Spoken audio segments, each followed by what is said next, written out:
E já estamos de volta com o Temperando Papo, recebendo ele, que é palestrante, ele também é vendedor e hoje ele vai nos ensinar o propósito de ser um vendedor.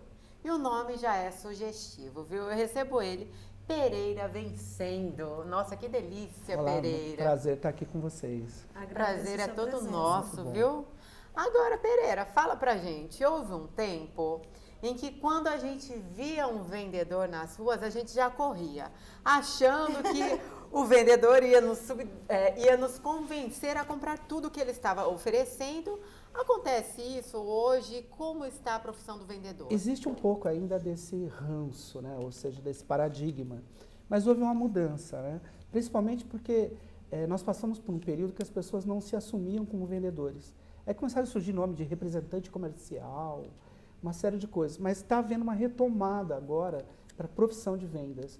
E a profissão de vendas teve que passar por uma profissionalização. Então é comum um vendedor, por exemplo, hoje fazer programação neurolinguística, fazer curso de coaching.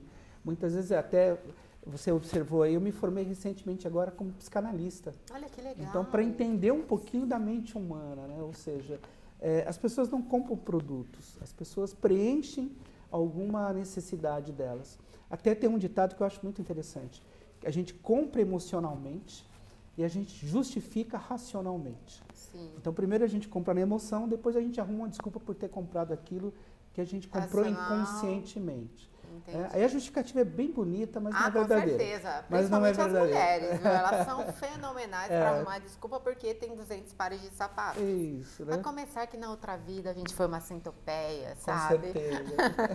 Agora me fala, o vendedor tem que, claro, que continuar estudando, né? Como você está falando, mas ele tem que ser muito flexível, criativo.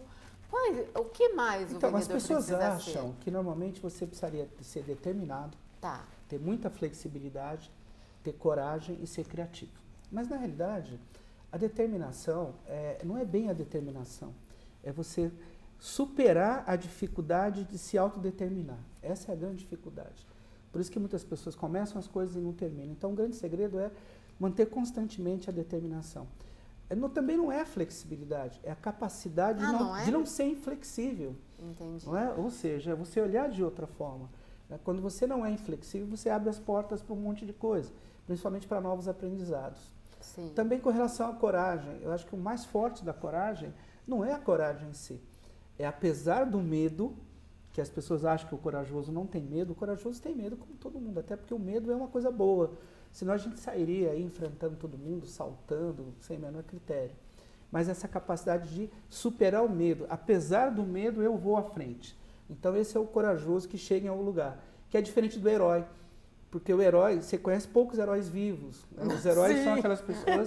Antes um covarde morto, né? Do herói vivo, né? Assim. Então eu acho que o herói é um corajoso que, assim, em termos para ele não foi muito bom. Talvez para os outros. Sim. Mas para ele não foi muito bom porque ele não sobreviveu, né?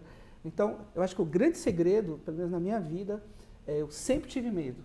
Mas apesar de, eu me aventurei, óbvio que eu tomei algumas precauções e tal. Algumas vezes quebrei a cara também, com certeza. Como todos nós quebramos a cara em alguns projetos. Mas apesar disso, a gente vai novamente, né? Claro. Agora me fala, muitas pessoas têm dificuldades com vendas, Sim. né? Não é fácil. Uhum. É uma profissão muito complicada. Mas passa o beabá pra gente. Por exemplo, quando eu vou vender algo, né? Nós necessitamos vender algo o tempo todo, Sim. mesmo não trabalhando nesse ramo. A gente precisa vender a nossa imagem, Sim. né? Mas o que fazer? Eu acho que a naturalidade é a melhor das opções ou não? Eu posso Tem te que dar ser um exemplo jogo. prático da minha Tá. vida, né? Eu tinha por volta de uns 17 anos e tinha uma moça muito bonita lá onde eu morava, né? E eu comentei com os amigos, falei, olha, eu estou namorando aquela moça, que é a minha atual esposa. Olha, que lindo! Olha! Aí as pessoas falaram... Casou com ela? E as pessoas falaram, mas ela não falou nada que você está namorando com ela. Eu falei, olha, eu não contei para ela ainda. Então, na realidade, vendas é um processo de imaginar como realizado. Sei. E quando você imagina como realizado, você analisa os passos que te levaram àquela realização. Isso também ajuda o seu cérebro a ter mais confiança, porque quando você imagina algo realizado, te dá confiança. E quando te dá confiança, a outra parte se sente segura. Então, na realidade, os vendedores cometem um erro clássico, a grande maioria dos vendedores. Eles saem à rua diariamente para resolver os seus problemas financeiros, porque a venda gera uma comissão que resolve meus problemas financeiros. Mas resolvendo os meus problemas, eu não resolvo o do cliente. Então, na realidade, primeiro eu resolvo o problema do cliente. E aí tem uma coisa muito interessante. Essa coisa de se colocar no lugar, eu traduziria para sentir e ouvir com os olhos e os ouvidos do outro. Porque a gente tem que tratar o outro como ele gostaria de ser tratado. Isso, essa acho que é a grande reclamação das mulheres, né? Sim. Os homens fazem sexo e não fazem amor, né? Ou seja, então os homens que estão fazendo sucesso, eles estão olhando do ponto de vista feminino, sim, continuando homens, obviamente, claro, porque as mulheres querem, é um homem lá para estar com elas, mas é um olhar diferente. Então, quando você se inverte, você sai da condição do grande beneficiário para você beneficiar alguém, essa pessoa é receptiva a você e você gera fidelidade. Ou seja, toda vez que a pessoa pensar em comprar algo, primeiro ela consulta você, mesmo que você não tenha aquilo para oferecer para ela. Olha que legal! E é muito legal esse trabalho de consultoria, mesmo que você não tenha algo para oferecer para ela, se torne uma pessoa fonte de pesquisa, fonte de porque confiança. Toda vez eu vou ligar para você. E numa dessas vezes que eu ligar para você, pode coincidir que você precisa de algo meu. Que legal! E você confia. E eu acho que o grande trabalho, aquela pergunta inicial que você me fez, com relação a ficar preocupado com o vendedor. Com esse tipo de vendedor você não se preocupa. Inclusive eu estou lançando um termo que é o vendedor coaching. Uhum. É o vendedor que ensina as pessoas a fazerem a compra mais adequada, não necessariamente de você. Pereira, que trabalho humanizado. Que diferente. Bem diferente. No final, quero seu cartão. Gostei, viu? Vendeu a ideia para mim. Porque é prático, não é, Demais, não é catedrático. gente. É fruto de uma história de vida de 35 anos vendendo. Olha só, né, Gi? Muito legal. Agora, Pereira, seu nome é bem sugestivo, né? Pereira Vencendo. Pereira Vencendo. E eu gostei muito, né? Já dá um up. Mas de onde surgiu essa ideia de colocar o Vencendo? Na realidade, eu cometi um erro grave há uns 15 anos atrás. Eu estava na faixa de uns 39, 40 anos, me achando, né? Achei que eu tinha chego lá. No topo. Que eu já sabia tudo, aquela história toda. E eu comecei a perceber que a minha vida não andava mais na velocidade que eu estava crescendo, que eu estava acostumado com os resultados. Aí um dia, num domingo, assistindo lá Fórmula 1, eu vi que perguntaram para o Ayrton Senna como é que era a vida dele, né? Essa coisa de pole position. Ele falou, olha, é terrível, porque todos os domingos, apesar de eu ser tricampeão mundial, eu tenho que disputar a pole position. Falei, caramba, o fato dele ser tricampeão mundial não garante ele sair na frente. Ele tem que disputar isso todos os domingos. Sim. Aí me veio essa crença boa, né? Que eu preciso estar me reinventando o tempo todo, que eu preciso estar evoluindo, que eu preciso estar aprendendo. E aí eu iniciei um processo de voltar a fazer cursos, terminei agora a psicanálise aos 54 anos, estou me reinventando, estou escrevendo livro.